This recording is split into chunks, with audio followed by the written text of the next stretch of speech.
Bien, merci beaucoup Bastien. Je vais essayer d'abord de définir pourquoi cette initiative, et donc d'abord un petit peu à partir de qui, même si ce à partir de qui, nous l'espérons, sera de moins en moins important. Alors à partir de qui, c'est assez simple.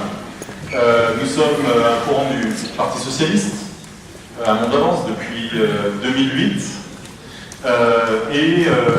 Nous constatons aujourd'hui, pour les raisons que je vais énoncer après, qu'il faut faire tomber les barrières au sein du Parti Socialiste, qu'il faut faire tomber les barrières entre le Parti Socialiste et les autres mouvements de gauche qui existent, entre la gauche et également la société, les électeurs.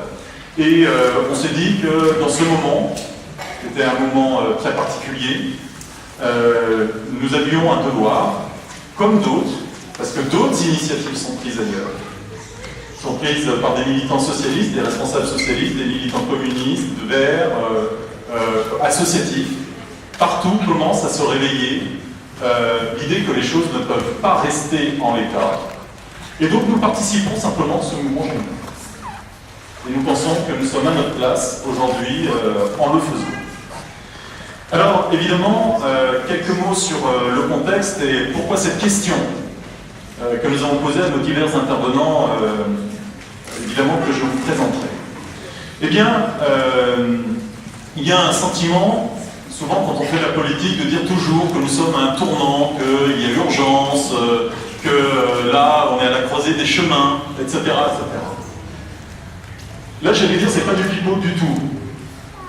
Car quand même, le Premier ministre de la France, le premier secrétaire du Parti Socialiste, qui reste encore le premier parti de la gauche, disent qu'il y a un risque. C'est eux qui le disent, c'est pas moi, mais même le décès de la gauche dans les mois et les années qui viennent, et qu'ils sont au niveau de responsabilité où ils sont, on peut considérer que l'affaire est sérieuse. Alors si l'affaire est sérieuse, à partir de ce moment-là, la première réaction, c'est d'identifier pourquoi. Et il est certain que les scrutins que nous venons de vivre sont des scrutins qui sont absolument majeurs dans notre histoire, l'histoire de la gauche, parce que ces scrutins, au-delà des sondages, des impressions, des commentaires, donnent la photographie aujourd'hui politique de ce qu'est le pays.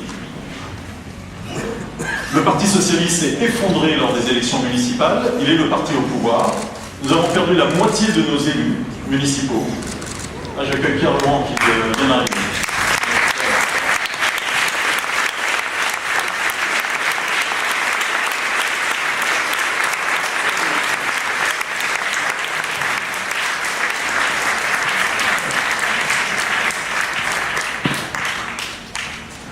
Mais pour autant, nous n'avons pas constaté, certains partis ont pu mieux résister, voilà, dans la débâcle générale, mais qu'il y avait un sursaut particulier de partis qui prenaient, je vais dire, la relève à ce moment-là.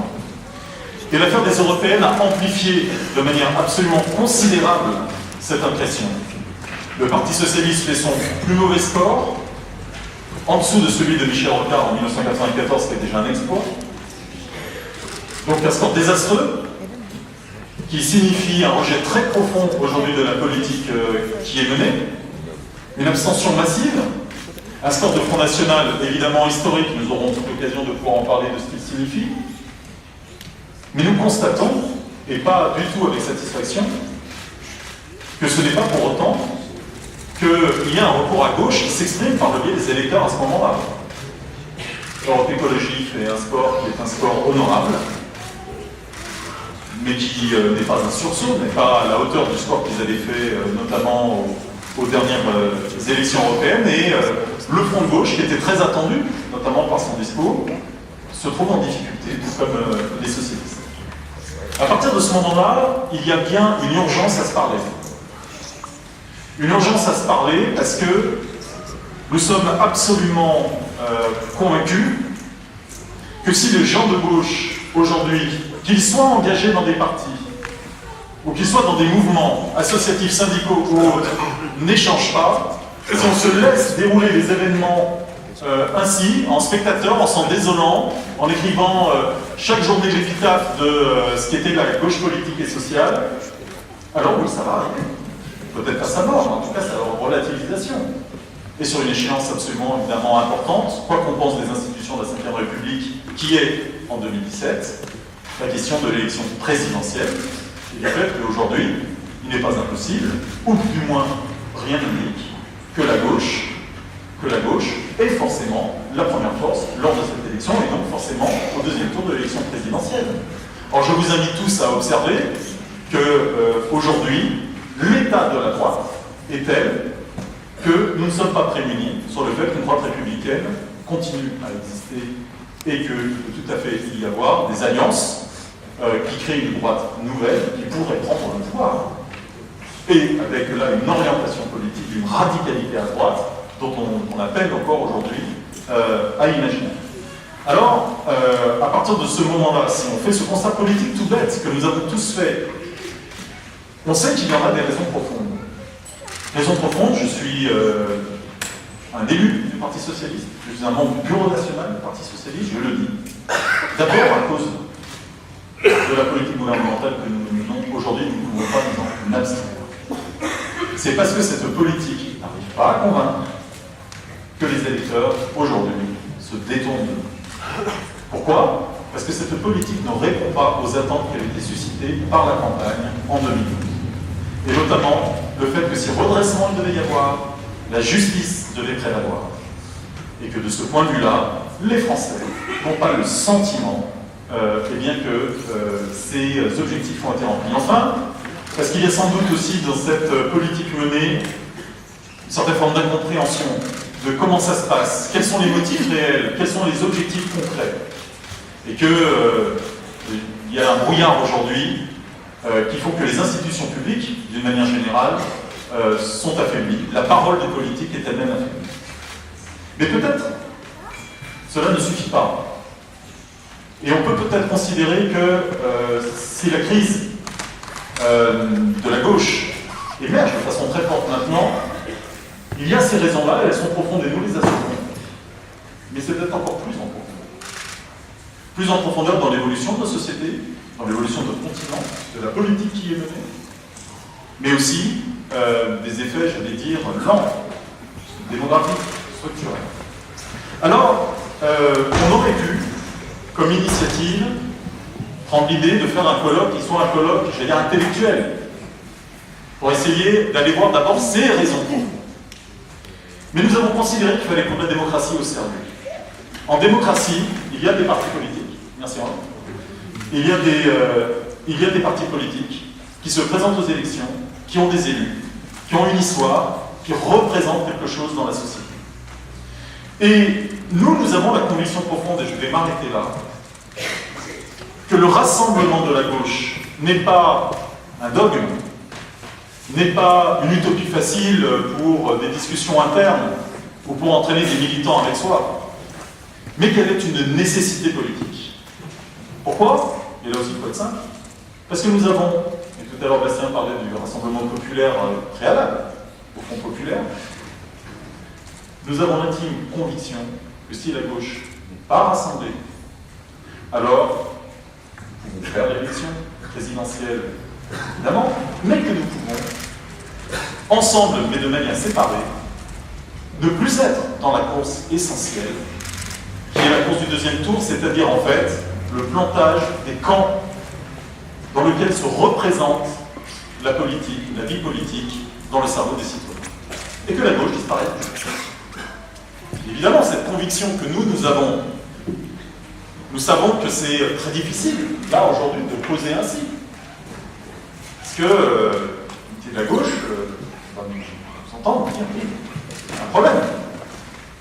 Le problème, c'est que s'il y a un désaccord alors que le Parti Socialiste aujourd'hui dirige le pays sur la politique gouvernementale, alors il faut que cette politique gouvernementale se modifie pour qu'on puisse commencer à avoir des convergences qui soient des convergences utiles. Il y a eu aujourd'hui un Conseil national du Parti Socialiste, ce n'est pas un hasard si nous avons décidé de faire cette réunion dans son prolongement. Le premier secrétaire du Parti Socialiste a beaucoup avancé sur l'idée de discuter avec l'ensemble de la gauche, il a raison, nous le soutenons dans cette démarche, mais nous lui avons dit, et avec force, la chose suivante, c'est qu'il ne peut pas y avoir de rassemblement de la gauche, d'un côté théorique, dans des salles où on discute, et ne pas prendre en compte aujourd'hui ce que la gauche dit à l'extérieur du Parti socialiste, dans les syndicats, dans les associations, mais au sein du Parti socialiste, au sein même du Parlement, à l'Assemblée nationale, au Sénat, sur la politique gouvernementale. Et qu'il faut donc qu'il y ait réorientation profonde de cette politique gouvernementale, si nous voulons que la séquence d'après puisse être au mieux utile, au pire pas catastrophique, et que la gauche puisse retrouver tout son rôle dans le devenir du pays.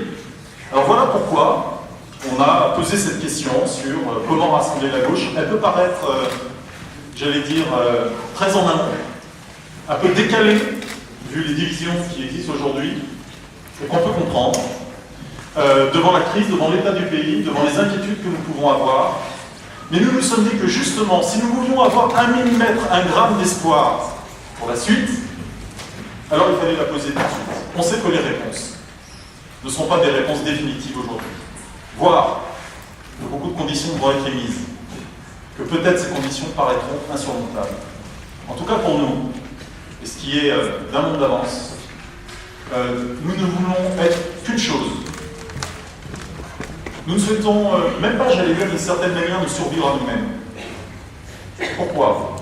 Parce que nous voulons être au sein du Parti socialiste les inlassables défenseurs et artisans de l'unité de tous ceux, dans toute leur diversité et tout leur parcours, qui croient qu'il faut réorienter la politique du gouvernement, qui croient que le rassemblement de la gauche est une condition nécessaire, stratégique, aujourd'hui, pour ce que nous souhaitons, ce que nous voulons, et d'être également donc un pont entre la sphère socialiste et les autres mouvements de gauche, nos camarades communistes, nos camarades d'Europe Écologie et les autres mouvements qui existent dans le champ politique et la société. Nous ne voulons faire que cela, nous ferons tout cela, et nous commencerons sans doute, avec certitude même, par poser cette question aux militants socialistes. Et assez vite, il y a des moyens au sein du Parti socialiste, par le biais de pétitions par exemple, pour demander aux militants socialistes au plus vite leur avis sur cette question et de s'engager, d'exprimer auprès de leurs dirigeants, des dirigeants du Parti socialiste, cette nécessité aujourd'hui de réorienter la politique du gouvernement pour les Français, mais aussi pour permettre le rassemblement de la gauche.